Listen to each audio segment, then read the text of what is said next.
Caríssimas irmãs, caríssimos irmãos, a paz permaneça em nossos corações. Meu reino não é deste mundo. A assertiva de Jesus é resultado de um momento superlativo, extremo, da presença de Jesus na terra, bem no contexto do julgamento infame, sumário e injusto, quando Pilatos, de forma sarcástica, afirma a Jesus, perguntando se ele não iria se defender, não iria trazer os seus defensores, porque, afinal de contas, ele era o rei dos judeus. E Jesus asseverou: o meu reino não é deste mundo. Observemos que Jesus estabelece que ele pertence a um reino, mas que não é deste mundo. A palavra mundo, neste contexto, como em outro contexto que Jesus se referiu, no momento em que ele propõe a todos nós que tenhamos ânimo a despeito das aflições, quando ele assevera: no mundo tereis aflições, mas tende ânimo, eu venci o mundo. Observemos que ele se refere ao mundo estabelecendo uma característica. Ele não está se referindo exatamente de forma linear ao planeta, mas sim ao mundo. A palavra mundo, conforme o contexto e o texto, pode ser algo sinônimo de planeta, mas não é o caso. Como em outras tantas vezes nós lemos e falamos sobre o mundo. Se nós procurarmos nos dicionários o significado de mundo, nós encontraremos, dentre alguns sinônimos, dentre algumas explicações, mundo é aquele grupo de indivíduos, de coisas, de humanos, que pertence a determinada formação, a determinada agremiação. Ou seja, nós podemos dizer que na nossa sociedade, na Terra, existem vários mundos. De vez em quando a gente lê o mundo do tráfico. Ora, quem pertence ao mundo do tráfico são aqueles que traficam. Traficam as drogas, outro tipo de tráfico, mas o mundo do tráfico das drogas. Quem trafica pertence a esse mundo. Quem não trafica não pertence a este mundo. O mundo das celebridades. Muitos adoram esse mundo. O mundo das celebridades. Quem é considerada celebridade faz parte deste mundo. Nós outros não. O mundo do crime. O submundo. O mundo animal. Então nós vamos verificar que dentro de um mesmo espaço pode ter vários mundos. Allan Kardec, no Evangelho segundo o Espiritismo, no capítulo 3º, quando ele fala, o título do capítulo é Há muitas moradas na casa do meu pai, em certo momento ele faz um estudo a respeito dos mundos habitados e apresenta o que ele denomina da hierarquia dos mundos habitados. Então, aqui a Terra, por exemplo, o planeta, já viveu o período de um mundo primitivo. Agora vive o momento de um mundo, na didática kardeciana, de provas e expiações. E muitas vezes, já deve ter falado nessa tribuna, quantas vezes a gente já leu, a respeito do que os espíritos chamam de transição planetária. Quando a Terra está se encaminhando para o mundo de regeneração. É possível e é verdade que no atual contexto planetário de mundo de provas e expiações, há muitos espíritos que não fazem parte do mundo de provas e expiações. Já vivenciam, já respiram o clima de um mundo de regeneração. Então, ou seja, nós vamos entender e compreender que o mundo a que Allan Kardec se refere a Jesus é daquele grupamento, aqueles que se identificam com uma realidade. Então, quando ele disse, o meu reino não é deste mundo, naquele momento, naquele instante, ele estava se referindo ao mundo de injustiça, neste mundo de violência, neste mundo de materialismo, neste mundo de egoísmo, neste mundo de indiferença, neste mundo em que o mais importante é ter e não ser, neste mundo eu não sou, meu reino não é, eu não pertenço a este reinado. A grande proposta dele foi apresentar todo um lastro, um caminho para que todos nós saíssemos deste mundo e alcançássemos, se nos identificássemos com outro mundo. O meu reino não é deste mundo. No mundo tereis aflições, neste mundo de egoísmo, de imperfeições, neste mundo de violência, neste mundo com todas essas deficiências, neste mundo tereis aflições, mas tende ânimo, eu venci o mundo, este mundo, ele está na plenitude. Por essa razão, Allan Kardec, quando apresenta a hierarquia dos mundos habitados e sinaliza para a destinação de todos nós no processo de evolução, graças à lei de progresso, que possamos já trabalhar em nosso psiquismo, em nosso comportamento, em nosso jeito de ser e de viver, esse outro estágio psíquico, moral e espiritual. E vivemos neste período de transição planetária, como afirmam os espíritos, a ponto de, no momento em que vivermos o clima predominante de um mundo de regeneração, aqueles de nós que não estivermos identificados a este mundo, não reencarnaremos mais na Terra. Assim como aconteceu com a Terra, de espíritos degredados da constelação de Capela, que segundo as informações dos espíritos, não encontraram mais condições psíquicas, espirituais, morais, para habitar no planeta num mundo já renovado, reencarnar na Terra, para então, agora, dentro das condições psíquicas em que ainda estagiavam, reencarnar na Terra para dar seguimento ao processo de evolução, ao mesmo tempo que, com os conhecimentos já trazidos de outras constelações, estabelecer na Terra já as bases para um novo movimento evolutivo. Então, mundo, nós ainda pertencemos, a maioria de nós, ao mundo de regeneração, de provas e expiações. E somos convocados, convidados, desafiados a construir em nós um outro estado psíquico, outras condições íntimas para vivermos um mundo de regeneração. Esse é o grande desafio que Allan Kardec chama em O Evangelho segundo o Espiritismo de transformação moral. É esse momento que vivemos.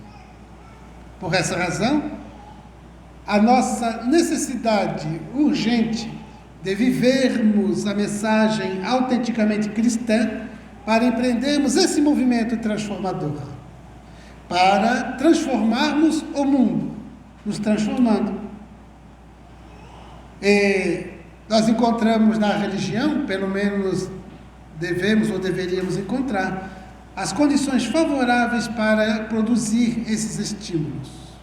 Embora muitas denominações religiosas estão mais preocupadas com o poder político, com a força econômica e com a catequese, ou seja, agremiar, trazer mais adeptos, fazer o proselitismo, quanto mais adeptos melhor, se preocupados com a força política e a força econômica, se distanciando de Deus, embora fale muito de Deus. Há um historiador, pensador, professor da Unicamp, que faz uma reflexão muito oportuna. Ele se apresenta como ateu, mas é um grande estudioso das religiões. E, por conta dos seus estudos das religiões, refletindo a respeito do comportamento das religiões, da contemporaneidade, ele afirma que nós customizamos Deus. Vivemos hoje o período de um Deus customizado.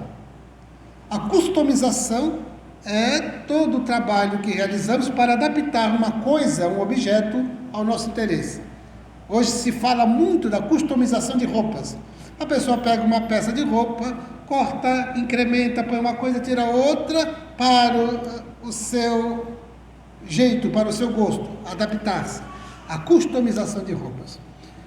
Então, afirma esse professor que temos customizado Deus. Ou seja, é o Deus do meu jeito, é o Deus da minha religião. Não é o Deus de mais religião nenhuma. É o Deus da minha religião. E Deus passa a ser aquele meu serviçal, porque Deus está a meu serviço. Quando a gente proclama ou declama a prece dominical, o Pai Nosso, naquele momento, seja feita a tua vontade. Entre parênteses, a gente quer dizer, desde que seja minha. Desde que seja a minha vontade, que seja feita a tua, porque o que você faz ou deve fazer é atender os meus interesses.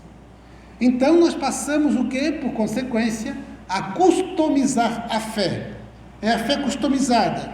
A fé, para ser real, ela tem que ser aquela que acontece tudo do jeito que eu quero, não do jeito que eu preciso, nem que mereço.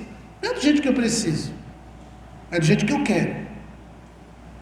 Então, resulta muitas vezes em diminuição da fé, que não era real, não era autêntica, em desespero, em revolta, em pessimismo, porque Deus se esqueceu de mim. Eu já recebi ligações de amigos espíritas dizendo, Deus se esqueceu de mim. O que falar para um amigo espírita que ensina os outros? Espiritismo. Quando a própria pessoa diz, Deus se esqueceu de mim. Por quê que ele diz isso? Porque ele customizou Deus. Deus está, somente será Deus se atender ao seu anseio de customização. É um Deus transformado, adaptado aos seus interesses. Ao invés de trabalhar a reflexão, o exame de si mesmo, da vida e das leis da vida, para entender e compreender que o que está lhe acontecendo tem uma mensagem. Tudo o que nos acontece tem uma mensagem. Uma mensagem para que a gente pense, reflita a respeito dele. Desde os acontecimentos positivos, bem como aqueles complexos, carregados de aflição, de desafios, tem uma mensagem para eu entender, compreender, aprender e amadurecer. Então nós temos customizado a fé, customizamos os anjos de guarda, porque os anjos de guarda, eles têm que fazer atender o meu anseio. Ou seja, eu não me ajusto às leis de Deus, eu não me identifico com Deus. Deus é que se adapta aos meus interesses. Então é customização. Todo aquele que adota a verdade como luz para a vida, conhecereis a verdade vos libertará, disse Jesus. Ele se ajusta, se adapta, se identifica com a verdade, com Deus, com as suas leis, para seguir conforme os valores morais, a ética, este roteiro de libertação que pede transformação. Não há libertação da consciência sem transformação moral. Não há transformação moral sem autoconhecimento, que é a descoberta sobre si, a verdade sobre si. Conhecereis a verdade sobre a vida, a verdade sobre nossa origem, sobre nossa destinação e a verdade sobre nós mesmos, sobre o nosso mundo íntimo, nossa realidade interna, subjetiva. Qual é a verdade sobre nós? Só o autoconhecimento revela. E depois que o autoconhecimento revela a verdade sobre nós, alcançamos a libertação. Carl Gustav Jung, da psicologia analítica, quando ele analisa as questões espirituais, ele fala de iluminação, autoiluminação, que é o grande anseio dos religiosos.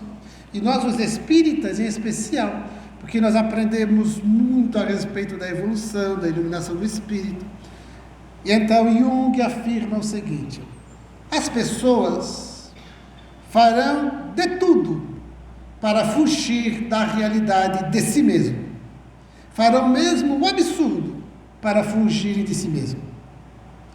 A autoiluminação não se alcança pensando em seres iluminados. A iluminação se dá quando o indivíduo descobre a sua própria escuridão. Perfeito. Somente quando o indivíduo descobre autoconhecimento, a sua escuridão, a sua sombra, é que agora detecta o quanto precisa e o que precisa transformar. Libertação, iluminação, despertamento. Então, se nós empreendemos essa jornada de autoconhecimento, encontrar as nossas deficiências, as nossas dificuldades, as nossas limitações, as nossas imperfeições escondidas, os nossos dramas, os nossos conflitos recalcados. Como afirma Freud, o indivíduo põe um decalque e depois um outro decalque, recalque, por isso a palavra recalque. O indivíduo põe um decalque para esconder. Nós temos na pele uma mancha, eu quero esconder, põe um decalque. E depois eu quero esconder mais ainda, põe um recalque. Então Jung diz, nós recalcamos conflitos, recalcamos a realidade sobre nós, recalcamos aquilo do qual pretendemos fugir. E somente o autoconhecimento arrebenta as peias, os portões, os muros que impedia esse acesso à realidade sobre nós, autoconhecimento. Para que então agora, identificando a minha sombra, a minha escuridão, eu vislumbre a perspectiva e a possibilidade de iluminação. E neste grande roteiro de iluminação, nós encontramos, graças ao conhecimento espírita e ao Evangelho de Jesus, o roteiro do bem. O bem incondicional. E neste grande processo, neste grande empreendimento de transformação moral, da conquista de um mundo de regeneração, está a extraordinária e tão desejada paz. Tão desejada paz. No último dia 27 de janeiro, a comunidade internacional lembrou muito o fim da Segunda Guerra Mundial, em especial o desmantelamento do campo de concentração de Auschwitz, na Polônia. O regime nazista construiu mais de 20 campos de concentração. O de Auschwitz foi o mais terrível. E foi no dia 27 de janeiro de 1945 que as forças soviéticas libertaram os milhares de judeus que ali se encontravam. Depois da Segunda Guerra, assassinar 6 milhões de judeus, mas também ciganos, negros e testemunhas de Jeová. Então, e homossexuais. Então, aquela atrocidade foi recordada em janeiro e continuará sendo lembrada, e deve ser sempre trazida, evocada a lembrança, para sempre pensarmos e assumirmos o compromisso de não repetir. Depois da Segunda Guerra, várias organizações internacionais se estabeleceram no sentido de unir forças de prevenção, de impedimento de um novo conflito com esta envergadura. Os historiadores afirmam que desde a crucificação de Jesus, a contar da crucificação de Jesus até hoje, o planeta todo não ficou 30 dias sem algum tipo de conflito. Sempre algum conflito. Um conflito intestino, uma guerra civil, um conflito regional, por várias razões, geopolíticas e outras tantas. Nunca ficou o planeta sem nenhum conflito durante 30 dias seguidos, desde a crucificação de Jesus.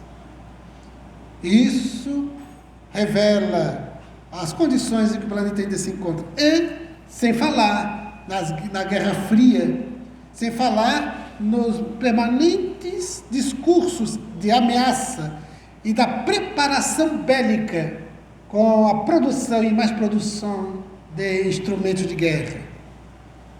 É necessário construirmos a paz em nós, a paz em nós. É necessário produzirmos todo esse bem em nós. Quando nas relações interpessoais percebemos a impaciência, é um alerta. Trabalhemos a paciência.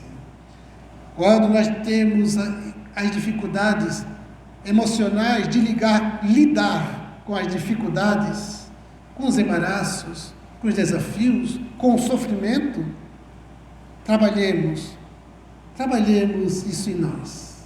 A inteligência emocional. Vivemos um período da humanidade, da civilização, e que vivemos o que se denomina inteligência artificial e tão pouco inteligência emocional. A falta de resiliência, a habilidade de entender, de compreender, de calar a boca quando vem aquele impulso para uma palavra agressiva, para aos berros, emitir o verbo infeliz, para exacerbar-se, para criar conflitos. Então, quando falta essa inteligência emocional de avaliar, refletir antes de falar, refletir antes de agir, para então concluir, não vale a pena. Eu sou pacífico, pacificador, então não vale a pena. Eu preciso falar alguma coisa? É necessário? Muito bem, mas qual vai ser o formato? É-nos possível reclamar, é-nos possível nos queixar, é possível trazer a pessoa, vem cá, eu estou bastante incomodado com o que falaste, eu quero crer que eu me equivoquei na interpretação, mas eu gostaria que tu me disseste. Conversar, falta o diálogo. Meu sobrinho, que hoje tem 10 anos, quando ele tinha 6 anos de idade, ele surpreendeu, ouviu do quarto dele a minha irmã e a sobrinha, a filha mais velha, as duas discutindo por qualquer coisa. E então alteraram um pouco a voz, ele saiu do quarto aos 6 anos de idade e disse para elas, que coisa feia, vocês têm aqui dialogar. Olha a palavra, vocês têm aqui dialogar. Jesus estabeleceu, quando tiverdes alguma coisa contra o teu irmão, vá a sós. Por que ele disse a sós? Para não falar na frente dos outros, discrição, sem querer constranger, sem querer humilhar. A sós, fale com ele. Quando Jesus estava preso no Sinédrio, antes de ser encaminhado a Pilatos, um dos soldados do Sinédrio, um biltre covarde, vendo que Jesus estava sob controle, amarrado, ele foi e desferiu um tapa no rosto de Jesus. Jesus, com muita tranquilidade, com a serenidade que lhe era característica, ele olhou para o soldado e disse, por que me bateste? Se eu te fiz alguma coisa, diga-me, mas se eu não te fiz, por que me bateste? Quem de nós tem essa serenidade para dirigirmos-nos assim? Então, o comum, o habitual, o condicionado é a reação, como se diz, bateu, levou, toma lá da cá. Emmanuel, mentor espiritual de Francisco Cândido Xavier, orientou a Chico uma vez, porque Chico, muitas vezes, ele recebia agressões das pessoas. Nem todas as pessoas acreditavam nas mensagens que recebiam. Nem todas. Então ele era xingado, maltratado, recebia alguns cuspes no rosto. E então, uma vez, e Chico ficava chateado. E Emmanuel disse-lhe: Chico, se de alguma vez você sentir vontade de dizer alguma palavra reativa contra outra, você enche a boca com água e não engula. Enquanto mantiver a boca cheia d'água, não vai falar. E nesse tempo pense se vale a pena. Uma vez ele recebeu um cuspe no rosto e ele ficou chateado. E Emmanuel lhe disse: Chico, na próxima vez que ele cuspir no rosto, você tira o lenço do bolso, enxuga e diga assim: oh, parece que vai chover. A proposta de Emmanuel é exatamente esta, de desenvolver a inteligência emocional, a capacidade e habilidade de absorver os impactos sem reagir, desenvolver a resiliência. Há muita inteligência artificial e pouca resiliência, pouca inteligência emocional. Então, trabalhemos a paz em nós, trabalhemos a vida simples. Vida simples. A vida simples é uma vida sábia. Não precisamos de tantas coisas assim. Não precisamos. Uma vez, há umas 2 semanas, um apresentador de um quadro de um telejornal em Santa Catarina. É um quadro que ele fala amenidades, coisas sociais, coisas sem importância, mas da Ibope. E então, aparece o quadro dele, ele apresenta uma imagem em vídeo que alguém enviou ou ele capturou na internet. Não sei. Mas era uma imagem aqui de Santa Catarina, em pleno verão, um iate, belo de um barco, iate. E o helicóptero, ele não me lembro se estava descendo ou decolando com o dono do iate. Ele apresenta a imagem e vira para a câmera e diz assim: e ainda dizem que dinheiro não traz felicidade. Logo em seguida, ele apresenta uma foto que encaminharam. Era foto de um casal idoso, de aparência muito simples. Tantas décadas de casamento. E a família mandou a foto e uma foto de uma vista aérea da casa deles. Uma casa de madeira, velha, a pintura muito gasta e pelo aspecto parece ser numa zona rural. E então ele apresenta a foto, fulano, parabéns, tantos anos de casamento e tal, passa. E então eu fiquei pensando, um apresentou o luxo e o outro extremo da simplicidade. Quem é feliz realmente? Quem é feliz? O que é felicidade? O que é felicidade?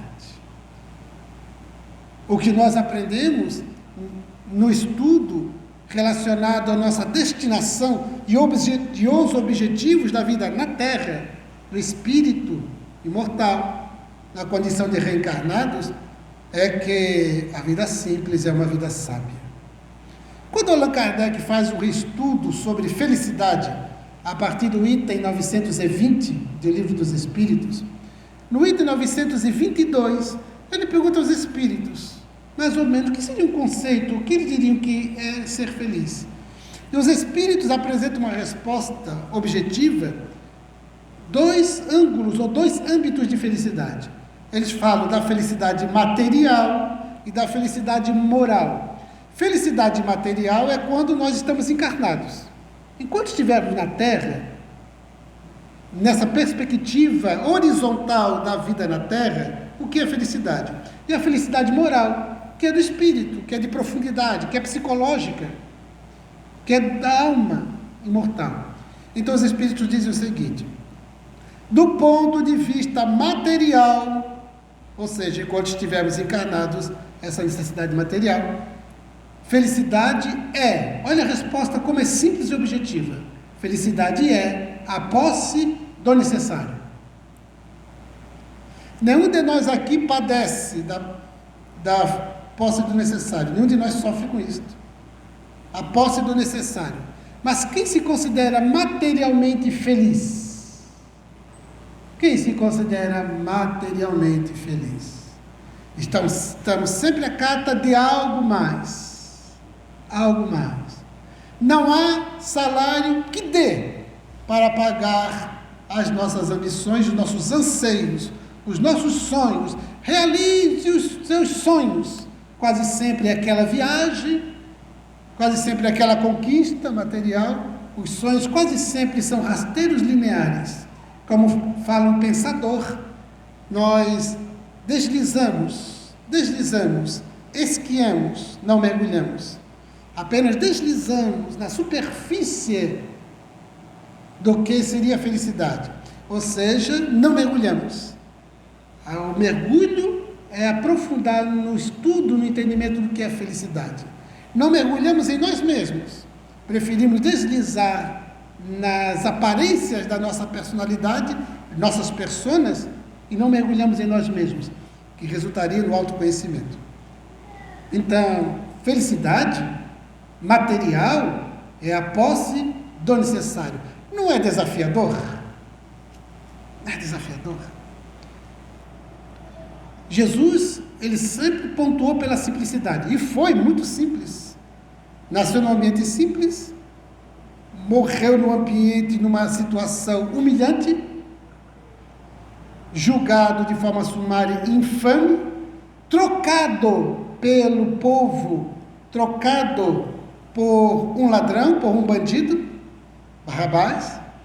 Olha a situação em que ele partiu da terra.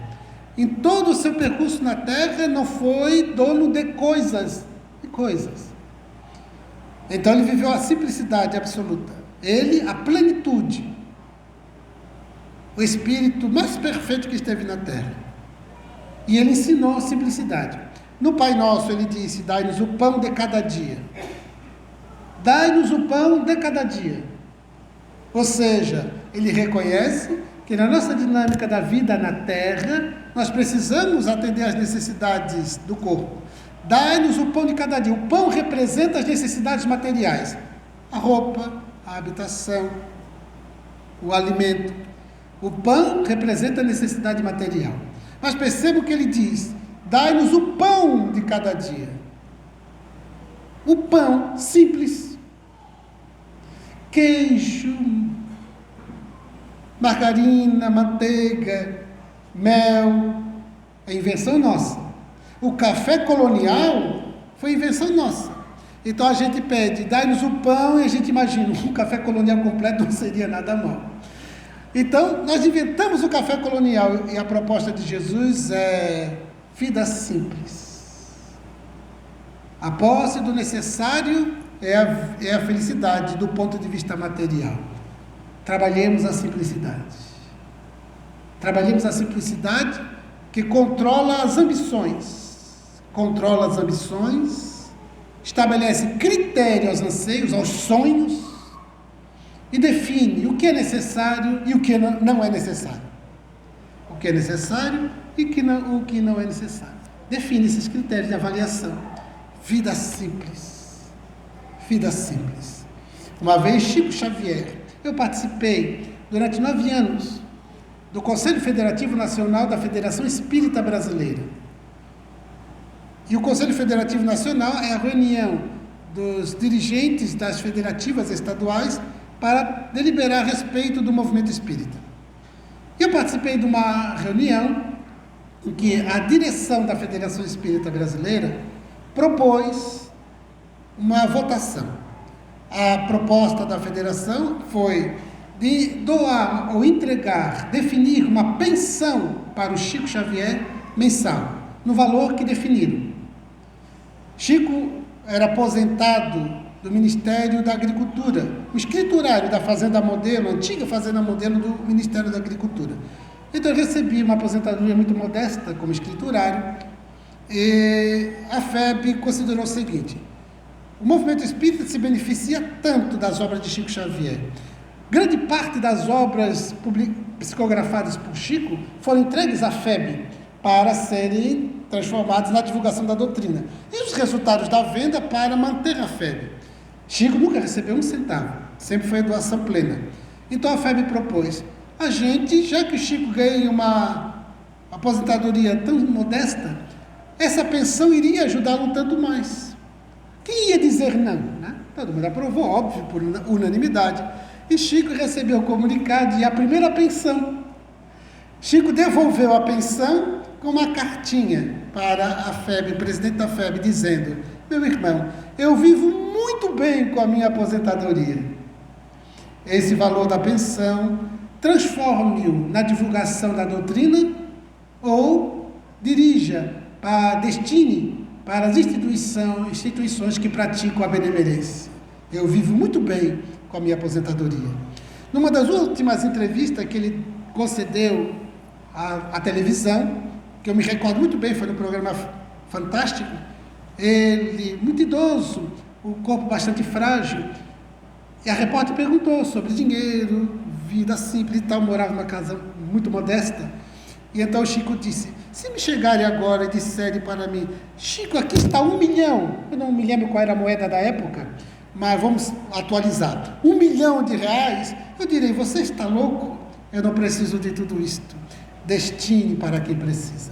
Este homem singular viveu uma vida simples, da infância até os 92 anos, quando desencarnou. Simplicidade.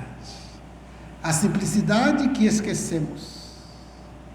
Voltemos a refletir sobre a simplicidade e trabalhemos em nós a transformação moral para uma vida simples, socialmente simples, materialmente simples.